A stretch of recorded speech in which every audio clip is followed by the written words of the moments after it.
Dah lama saya ingin tahu dan akhirnya kami berdua sampai ke Fiftik Xiaofon yang terletak di Rumah Tangsi yang dibina oleh Lok Chow Kit pada tahun 1905. Rupanya ini adalah sebuah restoran yang menghidangkan menu Western, Fusion and Asian. Memang sangat cantik dan unik restoran ini. Manager sini highly recommended kami berdua set tulang. Tengoklah sendiri, semua ini untuk dua orang hanya RM75. Hanya tak termasuk udang galah dan Korean fried chicken. Kedua-dua ini kami yang tambah. Alamak, sedap ke ni? Walau, kami memang tak sangka nasi tulang ini begitu top notch. Masakan sini rasanya sebiji rasa masakan orang kampung.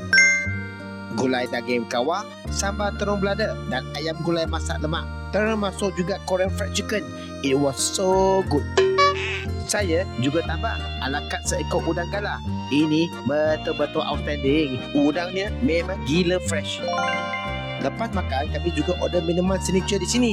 Kenalah mengopi dulu, santai-santai sambil enjoy tempat yang menarik ini.